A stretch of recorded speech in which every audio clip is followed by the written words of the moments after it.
Hello, everyone, and welcome to the Lord Gord Podcast. This is your host, Lord Gord. I'm giving you information that's factually correct and politically incorrect. And to my loyal listeners, you are everything, and everything is you. Oh, you are everything, and everything is you. Hey, listeners. So this week, listeners, we're going to take a little break from the politics to the rigmarole of the leftists, the socialists, the totalitarians, so on and so forth, running large organizations like the UN, the EU, the Democrat Party. We're going to talk about a little lightweight topic this week. We're going to talk about a man named Robert Stock, who was once deemed the king of silk. So you might be asking yourself, who's Robert Stock? I'm going to tell you who Robert Stock is. Robert Stock is a fashion designer from New York, born in the Bronx in 1946. In the 1960s, he met Ralph Lauren, the Ralph Lauren, Mr. Polo Horsey himself. I actually have on some of his socks. As Ralph would come into the store that Stock worked at to sell ties, they formed a bond, and in a few years, they worked together on a brand called Chaps, with Stock working as a designer. After moving on to work on other projects, Stock and a partner formed Robert Stock Designs Ltd. In 1990. When sandwash silk was added to the line, the company had a tenfold increase in value from 10 million to 100 million at its peak.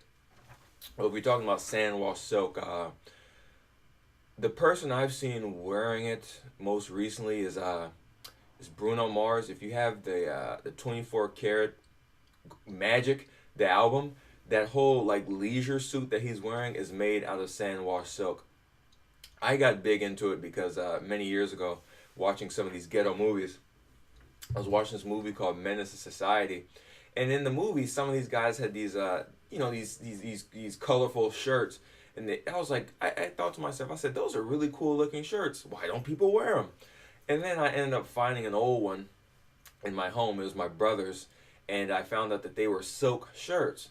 So after doing a little look on eBay for silk shirts from the 90s, I was able to find a bunch of silk shirts like those. And that's why I ended up finding Robert Stock.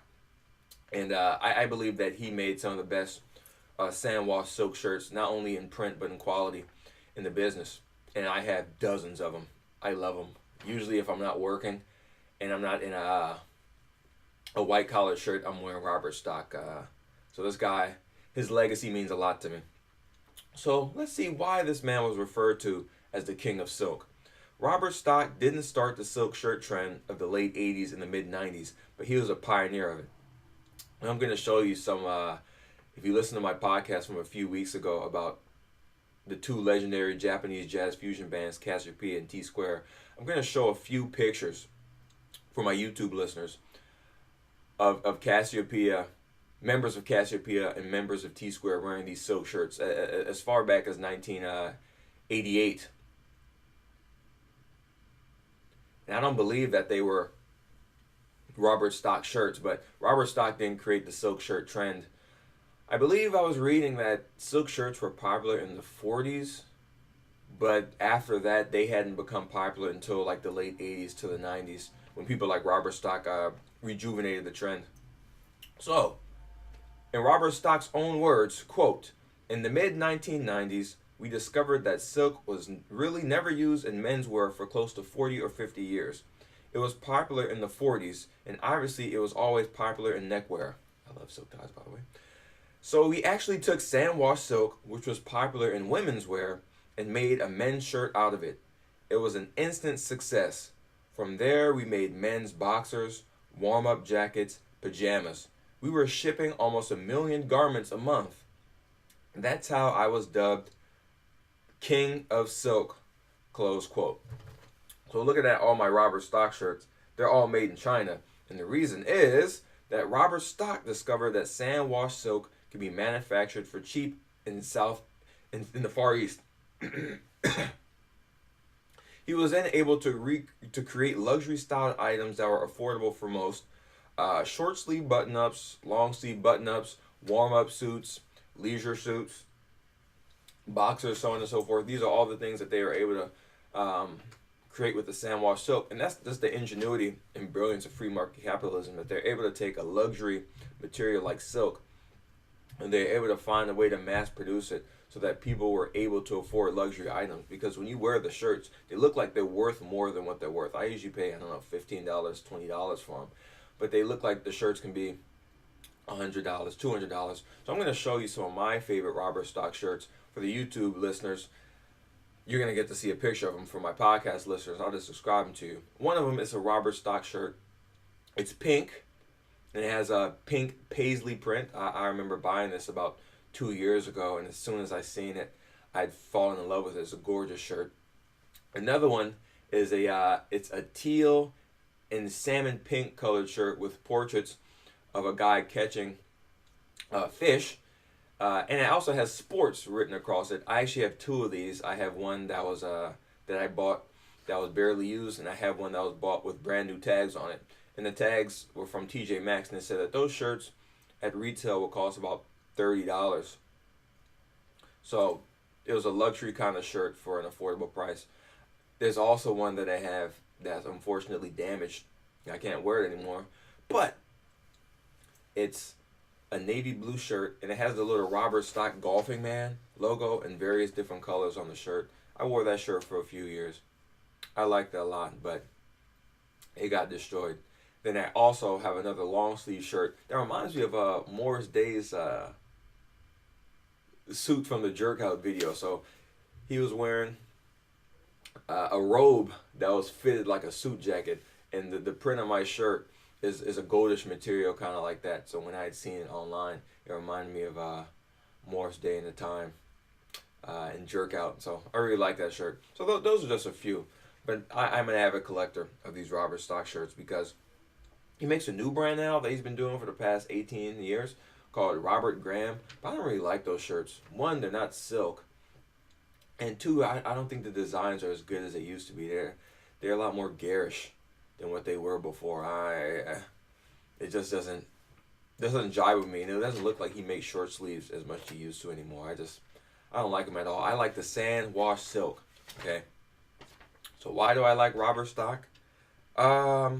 He has an extraordinary fashion pedigree. You know, he worked with Ralph Lauren, and he's a self-taught fashion guy, I believe. And he also said that the 30s were his favorite fashion decade because, quote, everyone was so elegant back then.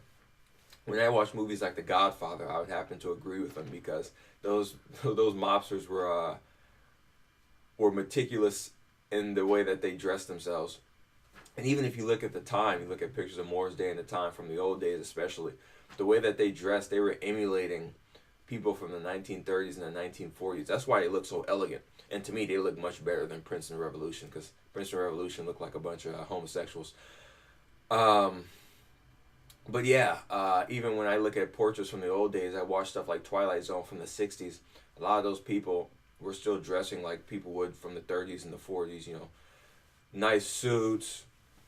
They're form-fitted, they're nice, elegant cuts. They're nothing like the garish, ugly clothes in the 1970s. But this guy had a pretty good fashion pedigree.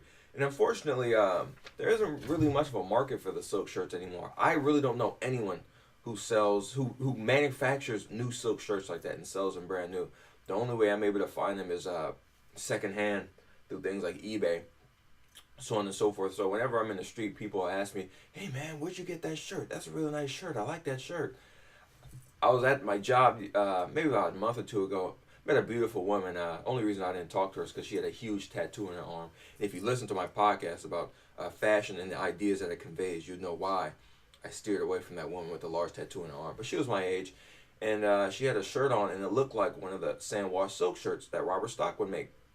I said, "Is that shirt silk?" She said, No, it's cotton, but it looks like those silk shirts." I said, "I know where you can get those silk shirts." So I told her where she could find them. So hopefully she's gotten some silk shirts, but I really think that there's a demand for it. My sister showed me, it was H&M or one of those sites where they're recreating similar patterns that you would see on Robert stock shirts, but I don't believe that their shirts are silk. They're still cotton.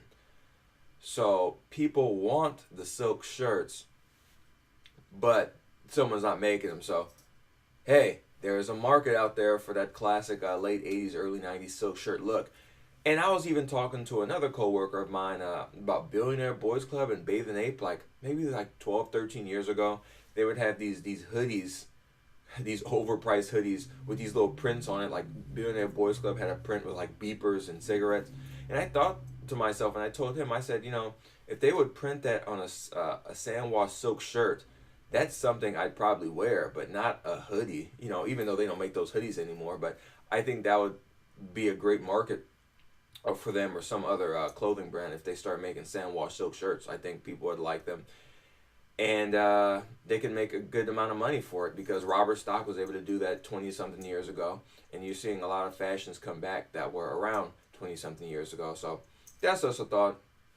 That's why I like Robert Stock. So if you ever see Lord Gord in South Central LA or anywhere else, and I'm not in a white collar shirt, and you see me in a nice shirt, it's probably Robert Stock. So thank that man for his ingenuity and his entrepreneurship, and hopefully we'll see that again in the future. That's the Lord Gord Podcast. I hope you enjoyed it. Subscribe on iTunes, subscribe on YouTube, get the Lord Gord Funk album, This Isn't TV, on iTunes, Spotify, Google Play, Tidal, all of that. Donate on Patreon. Next week, I'm going to talk about the housing boom and bust. I read a book by Thomas Sowell called The Housing Boom and Bust, where he lays out all the facts on how the housing boom formed, how the bust formed, and the ideology and the government policies that helped that all happened. And just a little spoiler alert, it was not lack of regulation that caused the housing boom and bust. It was government overreach that caused it. And you had some people like Barney Frank lying about that fact brazenly, and of course no one in the leftist press held him accountable for that. So we're going to cover that. So thank you so much for listening. I'm Lord Gord. I'll talk to you next time.